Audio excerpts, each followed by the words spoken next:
अथ तृतीयोऽध्यायः। तीसरा अध्याय।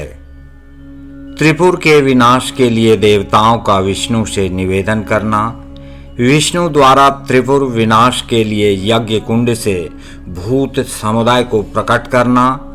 त्रिपुर के भय से भूतों का पलायित होना। पुनः विष्णु द्वारा देव कार्य की सिद्धि के लिए उपाय सोचना। शिव जी बोले, हे देवताओं, इस समय यह त्रिपुराध्यक्ष पुण्यवान है। जिसमें पुण्य हो उसे विद्वानों को कभी नहीं मारना चाहिए।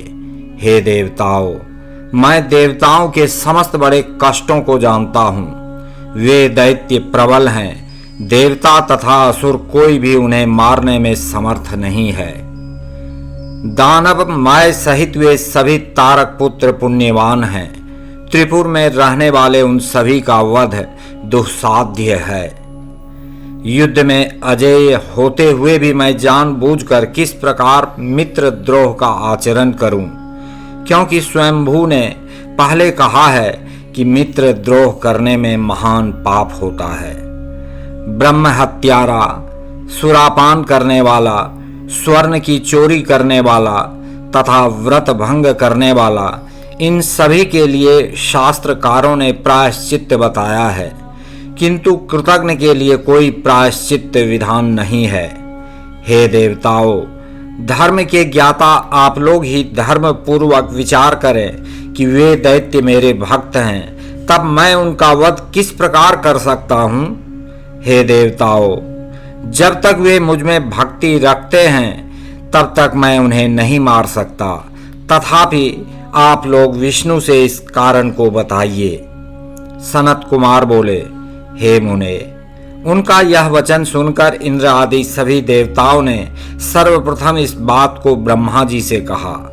तदनंतर ब्रह्मा जी को आगे कर इंद्र सहित सभी देवता शोभा संपन्न वैकुंठ धाम को शीघ्र गए। वहां जाकर आश्चर्यचकित उन देवताओं ने विष्णु को देखकर उन्हें प्रणाम किया और दोनों हाथ जोड़कर परम भक्ति पूर्वक उनकी स्तुति की। उसके अनंतर सर्वसमर्थ उन विष्णु से पूर्व की भांति अपने दुख का समस्त कारण शीघ्र निवेदित किया। तब त्रिपुर वासियों के द्वारा दिए गए देवगणों के दुख को सुनकर तथा उनके व्रत को जानकर विष्णु ने यह वचन कहा। विष्णु बोले, यह बात सत्य है कि जहाँ सनातन धर्म विद्यमान होता है वहाँ दुख उसी प्रकार नहीं होता जिस प्रकार सूर्य के दिखाई देने पर अंधकार नहीं रहता है। सनत कुमार बोले, इस बात को सुनकर दुखित तथा मुरझाए हुए मुख कमल वाले देवता विष्णु से पुनः कहने लगे। देवगण बोले, अब क्या करना चाहिए?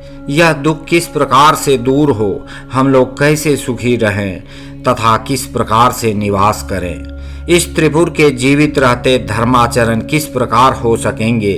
ये त्रिपुरवासी तो निश्चय ही देवताओं को दुख देने वाले हैं। हे विष्णु, आप या तो त्रिपुर का वध कीजिए, अन्यथा देवताओं को ही अकाल में मार डालिए।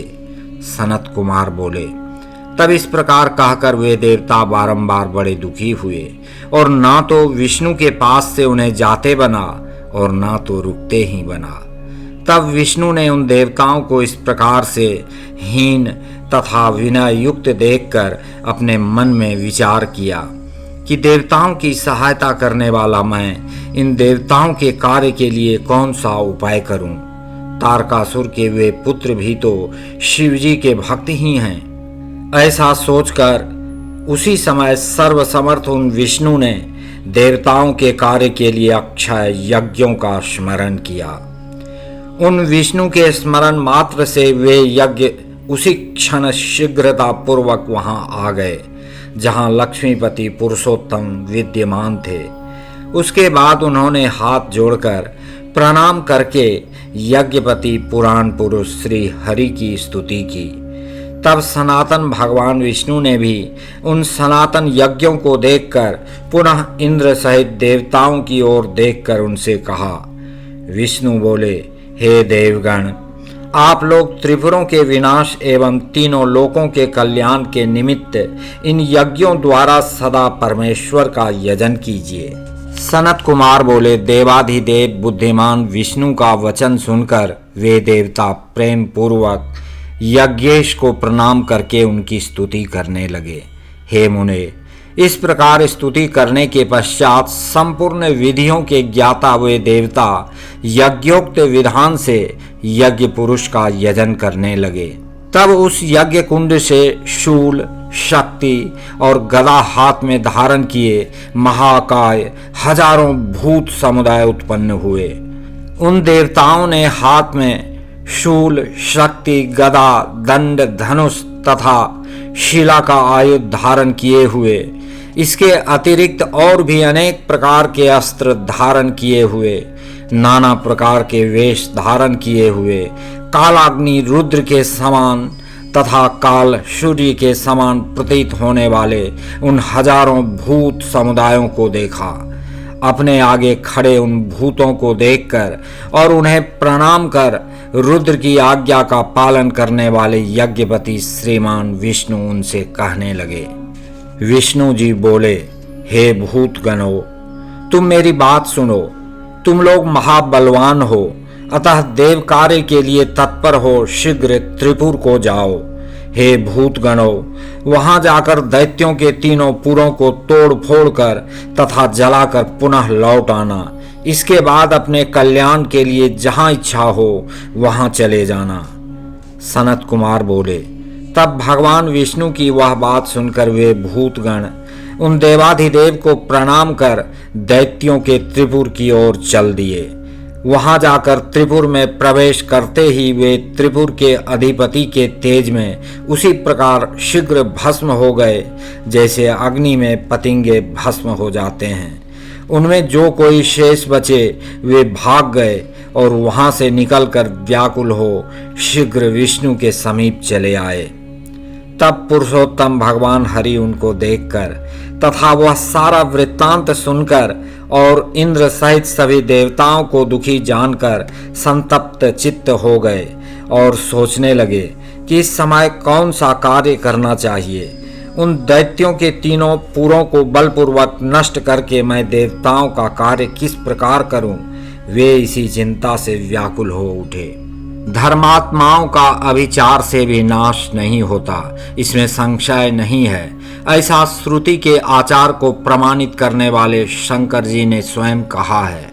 हे श्रेष्ठ देवताओं, त्रिपुर में रहने वाले वे सभी दैत्य बड़े धर्मनिष्ठ हैं, इसलिए सर्वथा अवध्य हैं। यह बात असत्य नहीं है।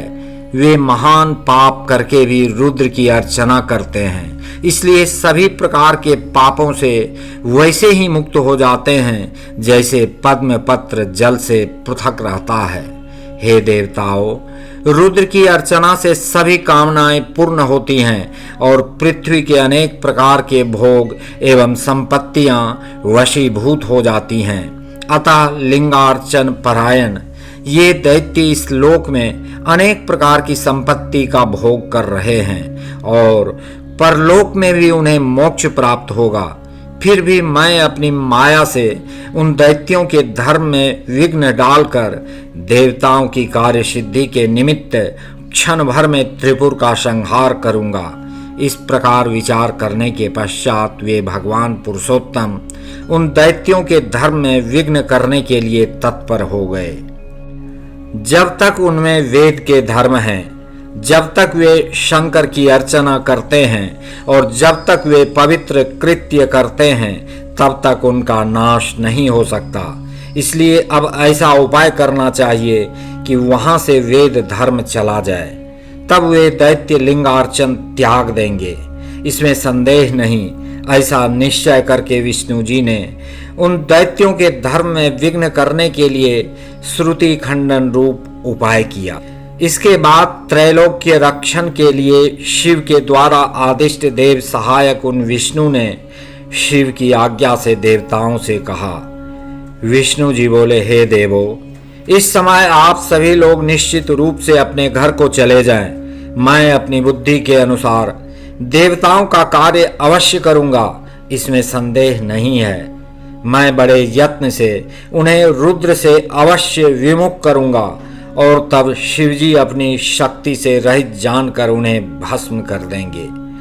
सनत कुमार बोले, हे मुने, तब वे देवगण विष्णु की आज्ञा को सिर पर धारण कर कुछ निश्चिंत हुए और फिर ब्रह्मा के द्वारा आश्वासित होने पर प्रसन्न हो अपने अपने स्थानों को चले गए। इसके बाद विष्णु ने देवताओं के लिए जो उत्तम उपाय किया उसे आप भली भांति सुनिए। वह सभी पापों का नाश करने वाला है।